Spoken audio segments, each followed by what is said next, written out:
నమస్తే, నేను చెవుల కృష్ణాంజనేయులు.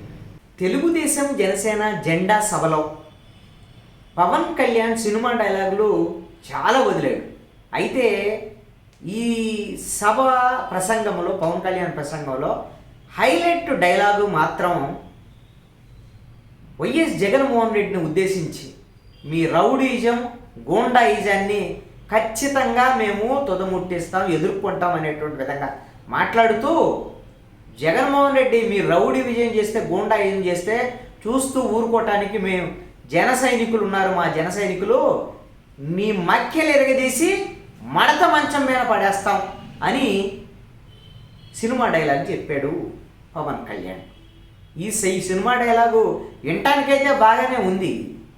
ఈ ప్రభుత్వాన్ని, ఈ ప్రభుత్వ ప్రజా వైఫల్యాలని ప్రశ్నించి ఇంతకన్నా మెరుగైన ప్రభుత్వం ఏమొస్తుంది అని చెప్పగలిగి ఉంటే బాగుండేది. అసలు జెండా సభలో పవన్ కళ్యాణ్ ఏమి సినిమా డైలాగులు వేశాడు, అసలు ఇది ఒక దిశతో ఈ సభ సాగిందా, చంద్రబాబు నాయుడు ఏం మాట్లాడాడు అనేటువంటి విషయాన్ని, వాళ్ళ ప్రసంగాలు ఏంటి అనేటువంటి వివరాలని మీరు చూద్దాం. తెలుగుదేశం జనసేన ఉమ్మడి బహిరంగ సభ 2024 ఎన్నికల శంఖారావాన్ని నేను పూరిస్తున్నాను అని పవన్ కళ్యాణ్, ఎన్నికల పొత్తు గెలవబోతుంది, జనసేన తెలుగుదేశం అధికారంలోకి రాబోతుంది, వైఎస్ఆర్ కాంగ్రెస్ పార్టీని ఓడించబోతుంది అనేటువంటిది చంద్రబాబు నాయుడు పిలిపించాడు. అయితే తెలుగుదేశం జనసేన ఉమ్మడి బహిరంగ సభ పొత్తు తర్వాత తాడేపల్లిగూడెంలో జరిగినటువంటి బహిరంగ సభ ఒక దిశ లేకుండా కొనసాగింది అని స్పష్టంగా చెప్పొచ్చు. చాలా ఉద్రేకపూర్వకంగా పవన్ కళ్యాణ్ మాట్లాడాడు, చాలా సినిమా డైలాగులు చెప్పాడు, జన సైనికులను ఉత్తేజపరిచాడు, అన్నీ చేశాడు. చంద్రబాబు నాయుడు కూడా చాలా ఆవేశంగా మాట్లాడాడు, ప్రభుత్వం మీద కూడా విమర్శలు చేశారు. అయితే ఎందుకు దిశ లేకుండా సాగింది ఈ సభ అని నేను అన్నాను అంటే, ఈ రెండు పార్టీలు ఎందుకు కలిశాయి, ఏమి చేస్తాయి, వచ్చే ఎన్నికల్లో ఎజెండా ఏమిటి, ఉమ్మడి మేనిఫెస్టోలో ఉండేటువంటి సారాంశం ఏమిటి, ఏ విధంగా పొత్తులో ముందుకెళ్ళబోతున్నారు, ఏ విధంగా ఎన్నికల వ్యూహాన్ని అవలంబించబోతున్నారు అనేటువంటి విషయాలకి సంబంధించినటువంటి ఒక స్పష్టతని తెలుగుదేశం జనసేన నేతలు కోరుకున్నారు. ఇలాంటి పరిస్థితుల్లో సాదా సీదాగా పవన్ కళ్యాణ్ సినిమా డైలాగులు చెప్పాడు, అదేవిధంగా చంద్రబాబు నాయుడు ఏమో రాకాదల సభల్లో ఏ విధంగా మాట్లాడతాడో అదే మాట్లాడాడు. కొత్త విషయాలు ఏమీ మాట్లాడాలి. ఇద్దరూ పాత చింతకాయ పచ్చడి కబుర్లు మాత్రమే చెప్పారు. ఎవరైనా సరే పవన్ కళ్యాణ్ అభిమానులు ఎవరైనా బాధపడ్డా నేను ఖచ్చితంగా చెప్పగలను, ఈ సభలో పవన్ కళ్యాణ్ నుంచి, చంద్రబాబు నాయుడు నుంచి రాష్ట్ర ప్రజలు ఎక్స్పెక్ట్ చేసినటువంటి ప్రసంగాలు ఇవి కావు. ఎందుకు అనంటే, పవన్ కళ్యాణ్, చంద్రబాబు నాయుడు ఇద్దరూ కూడా ఈ రాష్ట్రానికి సంబంధించి ఇప్పుడుండేటువంటి ప్రభుత్వం అవలంబిస్తున్నటువంటి సంక్షేమ పథకాలు, ఈ సంక్షేమ పథకాలకు ప్రత్యామ్నాయంగా ఏ విధమైనటువంటి సంక్షేమ పథకాలను అమలు చేయబోతున్నారు, అభివృద్ధిని తీసుకురాబోతున్నారు అనేటువంటి వివరాలని చెప్పగలిగితే వైఎస్ఆర్ కాంగ్రెస్ పార్టీని కాదు అని తెలుగుదేశం జనసేన కూటమికి ప్రజలు మద్దతు ఇచ్చేదానికి అవకాశం ఉంటుంది. అలా కాకుండా జగన్మోహన్ రెడ్డిని విమర్శించటం, వైఎస్ఆర్ కాంగ్రెస్ పార్టీని విమర్శించటం, సినిమా డైలాగులు చెప్పటం, వీటికి ప్రజలు మద్దతు లభించేదానికి అవకాశం లేదు. మీరు ఒకసారి వీళ్ళ ప్రసంగాలను నేను కామెంట్ చేస్తే, మీరు వాళ్ళ అద్భుతమైన ప్రసంగాలు అడిగిన ఎవరన్నా అనుకుంటే వాళ్ళ ప్రసంగాల్లో క్లుప్తంగా చెప్పే అంశాలను నేను క్లుప్తంగా చెప్పే ప్రయత్నం చేస్తాను. ఎప్పటి నుంచో పవన్ కళ్యాణ్ దాదాపుగా 10 ఏళ్ల నుంచి చెప్తున్నటువంటి డైలాగ్, సముద్రం ఎవరి కళ్ళ దగ్గరగా రాదు, పర్వతం ఎవరి ముందు తలవంచదు, ఇలాంటి డైలాగులు చెప్పుకొచ్చాడు. అయితే ప్రజాస్వామ్యాన్ని కాపాడుకోవటం కోసం మేము పొత్తులు పెట్టుకున్నాము, చంద్రబాబు నాయుడు అనుభవశీలి కాబట్టి అనుభవం ఉన్నటువంటి చంద్రబాబు నాయుడుతో కలిసి మేము ముందుకెళ్తున్నాం అనేటువంటి విధంగా కూడా చెప్పేటువంటి ప్రయత్నం చేశాడు. అయితే జన సైనికులందరూ కోరుకున్నది ఏంటి? మాకు 24 సీట్లు కాదు ఇంకా ఎక్కువ సీట్లు కావాలి, పవన్ కళ్యాణ్ పవర్ షేరింగ్ కావాలి, ఈ రెండు చంద్రబాబు నాయుడు చెబితే బాగుండని ఆశపడ్డారు. ఈ సభలో అలాంటి ప్రకటన ఏమన్నా వస్తుందేమని చంద్రబాబు నాయుడు చెప్పకపోగా పవన్ కళ్యాణ్ దాని మీద 24 సీట్లు అంటే తక్కువేం కాదు, ఇంతకన్నా ఎక్కువ వద్దు అన్నట్లుగా చెప్పారు. ఎందుకు ఎక్కువ వద్దు అని అంటే మనం ఇంకా ఇటుక పేర్చుకొని కట్టుకుంటున్నాం కోర్టులో. ఆల్రెడీ తెలుగుదేశంతో మనం పోటీ పడేటువంటి వాళ్ళం కాదు. ఇంకా జగన్మోహన్ రెడ్డిల కోట్ల ఆస్తులు మనకు లేవు కాబట్టి మనము చిన్నగా ఎదగాలి, ఉన్నటువంటి 24 సీట్లు గొప్ప అనేటువంటి విధంగా చెప్పాడు. దీనికి సర్ది చెప్పేటువంటి ప్రయత్నం గాయత్రి మంత్రానికి సంబంధించినటువంటి 24 అక్షరాలే ఉంటాయి. అదేవిధంగా బలిచక్రవర్తి నుంచి వామనుడు కేవలము ఒక్క అడుగు ఇచ్చి అతని తల మీద కాలు పెట్టి ఎట్లాగైతే పాతాళానికి దొక్కాడో మా 24 సీట్లు అంటే తక్కువేం కాదు, మేము రాజకీయంగా జగన్మోహన్ రెడ్డిని పాతాళానికి తొక్కబోతున్నాం అనేటువంటి సినిమా డైలాగుల్ని చెప్పారు. ఇంకొక కీలకమైనటువంటి అంశం ఏంటి అంటే అసలు ఈ ఎక్కువ సీట్లు అడిగేటువంటి వ్యవహారం ఇవన్నిటి మీద పవన్ కళ్యాణ్ అడుగుతారని ఆశపడటం అనేటువంటిది జన సైనికులు అత్యాసే. అసలు విషయం ఏం చెప్పాడంటే పవన్ కళ్యాణ్, ఎవరైనా సరే మా మద్దతుదారుల పేరుతో మీరు ప్రశ్నించిన సలహాలు చెప్పినా అంగీకరించేది లేదు, మా నిర్ణయాలని అంగీకరించే వాళ్ళ మా వెనకుండండి, అంతేగాని మా నిర్ణయాలను అంగీకరించినటువంటి వాళ్ళు మా అసలు జన సైనికులే కాదు అనేటువంటిది ఖరాఖండిగా చెప్పేసినటువంటి పరిస్థితి చాలా స్పష్టంగా. ఇంకొకటి ఎప్పటి నుంచో చెప్తున్నటువంటి మాటే, మీ అభిమానులు కూడా నా అభిమానులు కూడా చాలామంది వైఎస్ఆర్ కాంగ్రెస్ పార్టీకి ఓట్లు వేసి బాధపడుతున్నారు, నన్ను కూడా ఓడించారు 2 చోట్ల, అయినా నేను ధైర్యంగా నిలబడ్డాను, మీరందరూ ఇప్పుడు వైసీపీకి ఓట్లేసి బాధపడుతున్నారు కాబట్టి ఇప్పుడే ఎక్కడైనా తెలుసుకోండి అనేటువంటి విధంగా, అంటే వీళ్ళ అభిమానులు కూడా వైసీపీకి ఓట్లేశారనేటువంటి విధంగా చెప్తున్నటువంటి పరిస్థితి ఉంది. వైఎస్ఆర్ కాంగ్రెస్ పార్టీకి సంబంధించినటువంటి ప్రభుత్వం మీద గట్టిగానే విమర్శలు చేశాడు పవన్ కళ్యాణ్. అయితే దాన్ని సందేహించాల్సినటువంటి అవసరం లేదు.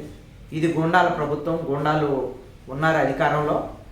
అసలు ఒక ఉద్యోగానికి వెళ్ళాలంటేనే కాంటాక్ట్ సర్టిఫికేట్ అడుగుతాడు. ఇప్పుడు సీఎంకి కాంటాక్ట్ సర్టిఫికేట్ లేదు, ఎమ్మెల్యేలు కాంటాక్ట్ సర్టిఫికేట్ లేదు. ఇలాంటి వాళ్ళతో ఎట్లా మంచి గుడ్ కాంటాక్ట్ ఉండేటువంటి వాళ్ళని ఎన్నుకోవాల్సినటువంటి అవసరం ఉంది అనేటువంటి చెప్పారు. అయితే ఒక విషయం కొంత ఆశ్చర్యం కలిగించింది. ఏదో కిలో బియ్యము, సంక్షేమ పథకాలు వీటి కోసం కాదు మా పొత్తుల ప్రభుత్వము, 25 ఏళ్ల భవిష్యత్తు కోసం, ఆంధ్రప్రదేశ్ భవిష్యత్తు కోసం తెలుగుదేశం జనసేన ప్రభుత్వం అనేటువంటి విషయాన్ని చెప్పారు. జగన్మోహన్ రెడ్డి సంక్షేమ పథకాలని వాళ్ళ ఇంట్లోంచి వాళ్ళ తాత సంపాదించినటువంటి డబ్బులు ఏం తెచ్చేవట్లేదు, ఆయన సొంత డబ్బులు అయితే అనుకోవచ్చు, సొంత డబ్బులు ఏం కాదు అనేటువంటి విధంగా. ఇంకా చాలా డైలాగులు. జల్సా సినిమాలో ఓ డైలాగ్ ఉంటుంది, మీకు భయాన్ని పరిచయం చేస్తాను టన్నులు అని వీళ్ళని ఉద్దేశించి అంటాడు. ఇక్కడ జగన్మోహన్ రెడ్డికి కూడా మీకు యుద్ధాన్ని చూపిస్తాను జగన్మోహన్ రెడ్డి గుర్తుపెట్టుకో అని జగన్మోహన్ రెడ్డిని ఉద్దేశించి మాట్లాడినటువంటి మాటలు. 24 స్థానాలు ఏం చెన్నై కాదు, మేము ఒక స్థానం మీద ఉంటేనే, ఒక స్థానం గెలిస్తేనే మిమ్మల్ని నిద్రపోనీయకుండా రోడ్లు వేయించాను నేను అలాంటి వాడిని అనేటువంటి విధంగా కూడా మళ్ళీ గతంలో చెప్పినట్టే వ్యూహాన్ని నాకు వదిలిపెట్టండి, వ్యూహం నేను చూసుకుంటాను, మీరందరూ కూడా నన్ను ఫాలో అవ్వండి అనేటువంటి విధంగా వాళ్ళ జనసేన కార్యకర్తలని ఇచ్చారు. అయితే చంద్రబాబు నాయుడు జగన్మోహన్ రెడ్డిని సైకో అన్నట్లుగానే పవన్ కళ్యాణ్ కూడా కొన్ని ఆరోపణలు అయితే చేశారు. సొంత బాబాయిని చంపించాడని, తన సొంత చెల్లెల్ని గోడకేసి కొట్టించాడని, తలకొట్టాడని, మరి ఇవన్నీ ఆరోపణలు ఒక నిందారోపణలే తప్ప ఇవేమీ నిర్ధారణ అయినటువంటి ఆరోపణలు కాదు కదా. మరి ఇలాంటి వాటి మీద ఎక్కువ ప్రాధాన్యత ఇచ్చి వ్యక్తిగతమైనటువంటి విమర్శలు పవన్ కళ్యాణ్ మీద పెళ్ళిళ్ళ గురించి మాట్లాడాడు, జగన్మోహన్ రెడ్డి మాట్లాడాడు, వైఎస్ఆర్ కాంగ్రెస్ పార్టీ వాళ్ళు కూడా మాట్లాడారు, దానికి కూడా పవన్ కళ్యాణ్ కూడా మాట్లాడాడు. ఇంకొంచెం అంటే ఎక్కువ వీళ్ళ ప్రసంగాల్లో జగన్మోహన్ రెడ్డిని టార్గెట్ చేస్తూ మాట్లాడినటువంటి అంశాలు ఎక్కువ ఉన్నాయి. వీళ్ళు ఏం చేస్తారు, గత ప్రభుత్వంలో ఏం చేశారు, ఇప్పుడు వీళ్ళు ఏం చేయబోతున్నారు భవిష్యత్తులో గెలిస్తే అనేటువంటి ఎక్కువ అంశాలు ప్రాధాన్యత ఇస్తే బాగుండేది అనేటువంటిది నా యొక్క అభిప్రాయం.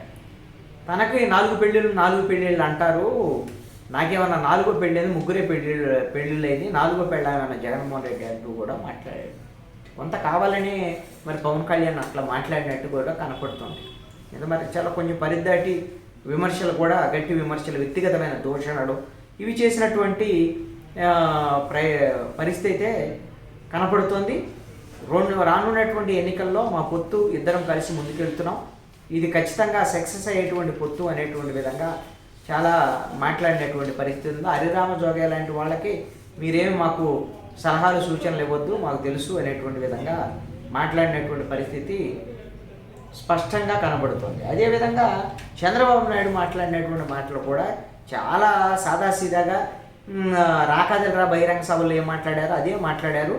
మేము సూపర్ 6 అదేవిధంగా ఉమ్మడి మేనిఫెస్టోను త్వరలో ప్రకటిస్తామని ఇంకా సశేషం అన్నట్టే దాన్ని ఆపారు. ఎప్పుడు మరి ఆ ఉమ్మడి మేనిఫెస్టో ప్రకటిస్తారు ఏదో తెలియదు. ఇది ప్రజల కోసం మేము పొత్తు పెట్టుకున్నాము, ఇది రాష్ట్ర ప్రయోజనాల కోసం పెట్టుకున్నాం, రాష్ట్ర పునర్నిర్మాణం కోసం మేము పొత్తు పెట్టుకున్నాం. ఏదో చంద్రబాబు నేను ముఖ్యమంత్రి కావాలనో, లేకపోతే పవన్ కళ్యాణ్ ముఖ్యమంత్రి కావాలనో, లేదా మా కోరికల కోసం మేము నాయకత్వం కోసం పొత్తులు పెట్టుకున్నది కాదు, రాష్ట్రం కోసం, రాష్ట్ర ప్రజల కోసం మేము పొత్తులు పెట్టుకున్నాం అనేటువంటి విధంగా చంద్రబాబు నాయుడు మాట్లాడినటువంటి పరిస్థితి ఉంది. అదేవిధంగా నేను తలుచుకుంటే ఆ రోజున జగన్ పాదయాత్రను ఆపేసేవాడిని, ఇప్పుడు అసలు నేను కనీసం కన్నెర చేస్తే ఆయన పాదయాత్ర చేసేవాడా, ఇప్పుడు ఈ విధంగా మమ్మల్ని అందరినీ కూడా నిర్బంధం చేసి ఇవన్నీ చేస్తున్నాడు, ఎన్ని నిర్బంధాలు చేసినా ఏం చేసినా కూడా కుప్పంలో కూడా ఏవేవో చేసి మేమే అభివృద్ధి చేసాం అది ఇదని కూడా చెప్తున్నాను, నీళ్లు వదలటం వీటికి సంబంధించినటువంటి సినిమా సెట్టింగ్ లాగా ఉన్నాయని కూడా చంద్రబాబు నాయుడు విమర్శలు చేశారు. జగన్మోహన్ రెడ్డిని ఒక అవకాశం ఇవ్వమంటే ప్రజలు నమ్మారు, ఇక నమ్మే పరిస్థితి లేదు అని సినిమా డైలాగ్ కూడా ఒకటి వేశాడు. అటర్ఫ్లాప్ అయినటువంటి సినిమాకి సీక్వెల్ ఉండదు, ఇక రెండోసారి జగన్మోహన్ రెడ్డిని గెలిపించేటువంటి అవకాశం లేదు అనేటువంటి విధంగా కూడా ఈ రెండు తెలుగుదేశం జనసేన పొత్తు సూపర్ హిట్, అదేవిధంగా ఏపీ అనేటువంటిది అన్స్టాపబుల్ అనేటువంటి విధంగా కూడా సినిమా డైలాగులు కొన్ని గట్టిగానే చెప్పాడు. బాలకృష్ణ ఎన్టీ రామారావు డైలాగులు ఇవన్నిటిని కూడా బాలకృష్ణ కొంచెం సుదీర్ఘమైన డైలాగులు అవి సీనియర్ ఎన్టీఆర్ డైలాగులు చెప్పినప్పుడు పరిస్థితి. అయితే పవన్ కళ్యాణ్ మాట్లాడేటప్పుడు అందరు సినిమా హీరోల పేర్లు చెప్పాడు, వాళ్ళ సినిమాలన్నీ కూడా ఇట్టు కావాలని కోరుకుంటున్నాయని కూడా చెప్పాడు. కానీ ఎక్కడ జూనియర్ ఎన్టీఆర్ పేరు ప్రస్తావన కూడా చేయలేదు పవన్ కళ్యాణ్. కొంత అది మరి కావాలని ఎట్లా మాట్లాడాడో లేదో తెలియదు. ఇంకా ఈ సభలో ఇంకా ఆకర్షణీయమైనటువంటి అంశాలైతే RRR రఘురామకృష్ణరాజు ఎప్పుడు వార్తల్లో నిలబడేటువంటి వ్యక్తి, వైఎస్ఆర్ కాంగ్రెస్ పార్టీకి ఈ మధ్యనే రాజీనామా చేశాడు, ఈ సభలో కనపడ్డాడు. అతనే చెప్పుకున్నాడు లేండి, అసలు ఇతను వైఎస్ఆర్ కాంగ్రెస్ పార్టీ రాజీనామా చేశాడు, అసలు తెలుగుదేశం కాదు జనసేన కాదు, ఎందుకు వచ్చాడు ఈ సభకి అని అందరూ అనుకుంటారు, కొద్ది రోజుల్లో నేను మీతో కలిసి రేపొద్దున కలవబోతున్నాను అనే విషయాన్ని చెప్పాడు. గమ్మత్తు అయిన విషయం ఏంటంటే RRR తన సీటును తనే ప్రకటించుకున్నాడు. నరసాపురం ఉమ్మడి ఈ కూటమి అభ్యర్థిగా తానే పోటీ చేయబోతున్నానని తన సీటును తాను ప్రకటించుకున్నాడు రఘురామకృష్ణరాజు. ఇంకో గమ్మత్తైన విషయం ఏంటంటే జై తెలుగుదేశం అన్నాడు, జై జనసేన అని, జై బీజేపీ అని కూడా ఈ సభలో మాట్లాడాడు రఘురామకృష్ణరాజు. ఆయన జై బీజేపీ అనంగులోనే పవన్ కళ్యాణ్ పక్క నవ్వినటువంటి పరిస్థితి ఉంది. అయితే పవన్ కళ్యాణ్ అదేవిధంగా ఈ సభలో బీజేపీతో పొత్తుకు సంబంధించినటువంటి అంశం ఏమైనా ప్రస్తావన ఉంటుందని అందరూ అనుకున్నటువంటి సందర్భం పవన్ కళ్యాణ్ తన ప్రసంగంలో లాస్ట్లో మాత్రం ఒక మాట అన్నాడు, మళ్ళీ ప్రధానమంత్రిగా నరేంద్ర మోడీ ఉండాలని కోరుకుంటున్నాం అనేటువంటి మాట మాత్రమే మాట్లాడు, పొత్తుల విషయం ప్రస్తావన మాత్రం చేయలేదు.